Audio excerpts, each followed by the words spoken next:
What's up, tech heads? John Rettinger from Techno Buffalo here. The HTC Hero has been out for a little over a week now, and its main competitor, at least in all major markets, is the iPhone 3GS. So I thought it only fair to give you a head-to-head comparison of the iPhone versus the HTC Hero.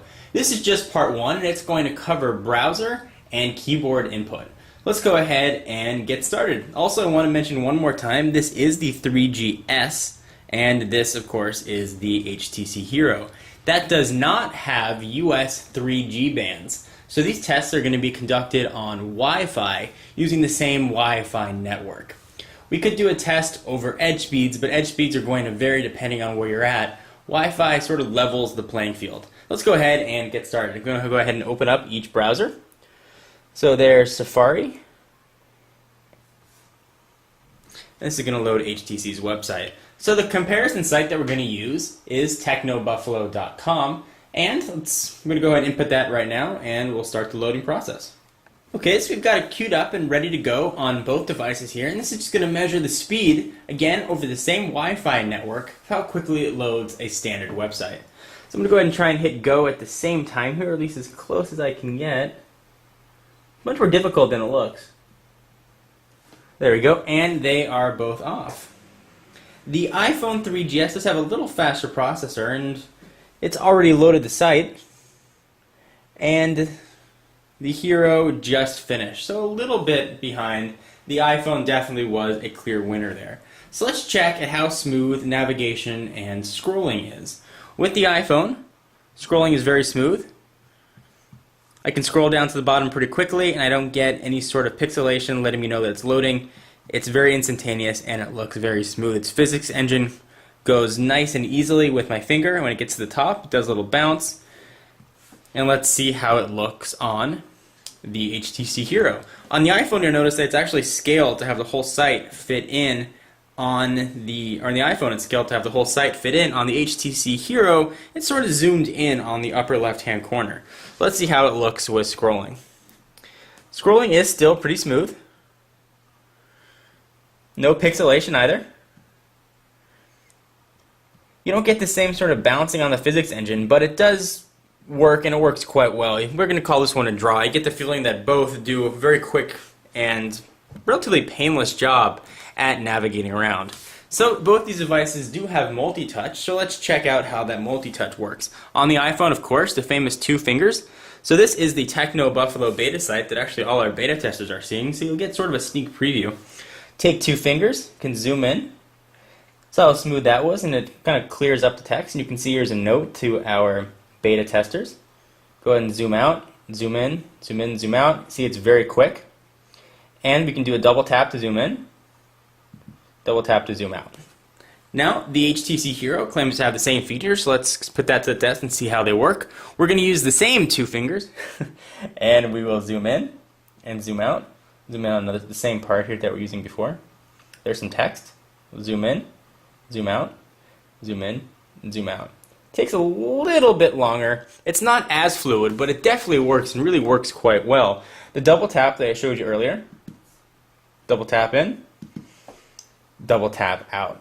So that definitely works, and it works actually probably one of the better implementations that I've seen. So one of the cool things about the HTC Hero browser the iPhone doesn't have is Flash. So let me show you what it looks like if you want to play, say, a YouTube video, and you're on a website that's got a YouTube video. So here's a video that we embedded here of, let's say, the iRobot Roomba unboxing from a while back. I'm going to go ahead and hit play, and that's going to launch the Apple YouTube player. That plays in a separate window. Gives it a second to load up, and it should start playing. There it goes. What's up, guys and girls? John Rettinger here. So there's a Roomba unboxing. You hit done, and you go back to the website. So this has Flash capability, so I should be able to just hit play, and I would assume that it would play right within this window. So we'll use that multi-touch feature and zoom in. And you get the same play button that you would get right on your main computer. Hit play. And it opens up a YouTube viewer just as it did on the iPhone, which is a little bit strange. I would expect it to play right in the window. Here's loading a video that Brandon did on Pocket Now. So go ahead and hit stop. We'll hit the back button, we'll go right back to the website. So that was interesting. One thing that I was quite excited about with having the flash capability is I thought, hey, maybe I could check out Hulu when I'm on my device. Well, Hulu does not work, but I'm going to show you that I'm actually going to load the Hulu webpage to do another speed comparison. Alright, so we've got Hulu.com queued up and ready to go on each. I will hit go at the same time and we'll see how this shapes up. Alright, looks like I actually got it at the same time. The iPhone showing first progress, and again the iPhone is done. And the Hero is still lagging behind quite a little bit. And I should say that these speeds are actually pretty representative of my own comparison tests that I've done. The web browser and speed on the Hero is quick, not quite as quick as it is on the iPhone. That may be due to a relatively anemic 528 megahertz processor found on the Hero. And not to say that that's not fast, but with the Sense UI that's on the Hero, it is very processor intensive. So both are done. And you can see again that this formats it as you would see on a regular web page, but of course you can't play any content. Let's see what we can do on the Hero. Now you should be able just to play videos right from here, but unfortunately you can't. Just zoomed in. And I was a little bit disappointed. I thought it would have been a great feature to be able to play videos. So you make your own comparisons. If I have to declare a winner of the browser wars here of the iPhone 3GS versus the Hero, I do have to give it to the iPhone. To give you full disclosure, I am an iPhone user, so perhaps I'm just more used to the iPhone, but the fluidity and the speed really make me tend and trend towards Apple's offering. That's not to say that the browser on the Hero is bad. It's actually very full-featured and quite robust, and I think you would be very happy with it. I equate it to if you go to a television store and you're looking at two TVs right next to each other, you might notice that one's a little bit brighter and the picture is a little bit crisper than the one next to it.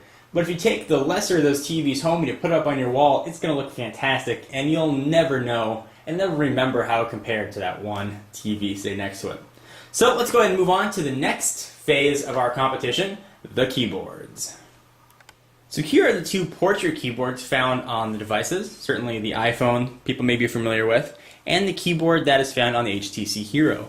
This is not the keyboard that you find on other Android devices running the donut build like the G1 or even the MyTouch 3G. This is more of a TouchFlow-ish HTC keyboard. It might look familiar if you've used TouchFlow on any Windows mobile devices. It's spaced in between on the iPhone. It's not spaced on the HTC Hero. That's more of a preference. The iPhone does not offer haptic feedback, meaning a little bit of vibration when you touch a key, but it is on the HTC Hero. And actually, I think the haptic feedback is quite nice. So when you type, put your finger over a letter, and you'll see that letter pops up on the iPhone. You do it on the HTC Hero, and you get that same option. It pops up, and I think it makes typing a lot easier to know what you're typing. Both keyboards are actually very forgiving. If you're sort of hitting in the middle, you generally get the key you're looking for. So I've actually been quite happy. So let's go ahead and do a speed test. And again, full disclosure, I am an iPhone user, so I'm probably more familiar with the keyboard on the iPhone. So I want you to know that beforehand before I get into do my own typing. Let's go ahead and type a message. Push that off to the side for a minute. We'll type, "Hi, I'm recording a video." And I'll try and do this as fast as I can.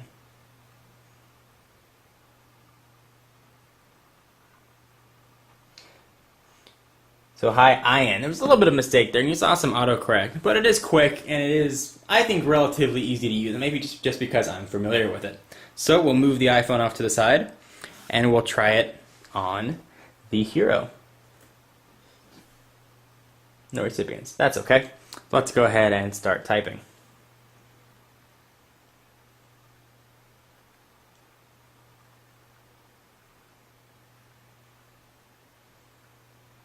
So, hi, I'm recording a video.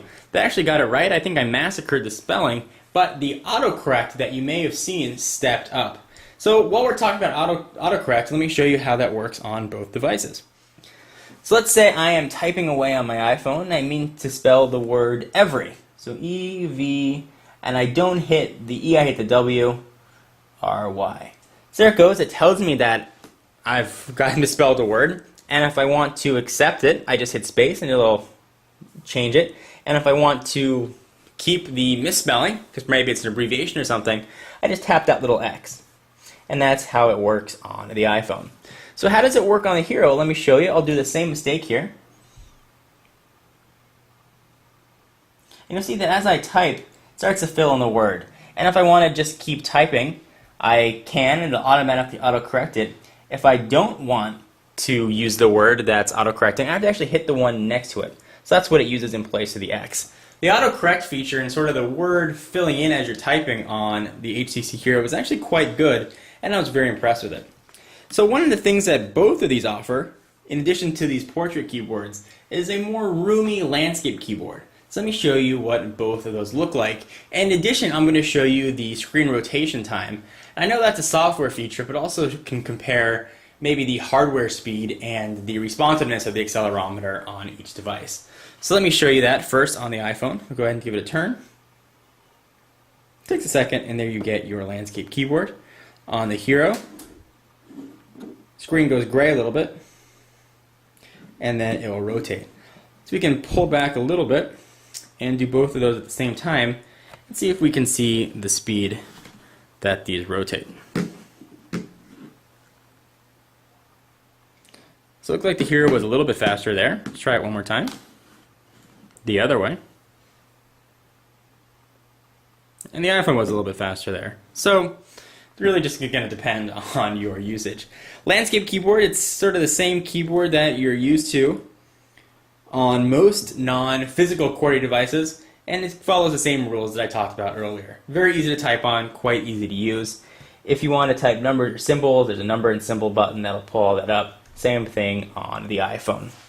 So anyway guys, hope you enjoyed the overview and really the first comparison of the iPhone 3GS versus HTC Hero. I've been very impressed with the Hero. For more iPhone versus Hero comparisons, be sure to stick around to the channel because there's going to be plenty more covering UI and a lot of other features. So for exclusive content, be sure to check me out on Twitter, twitter.com/John4Lakers, and TechnoBuffalo like you saw. If you want to learn more, check out technobuffalo.com or give TechnoBuffalo a follow at twitter.com/TechnoBuffalo.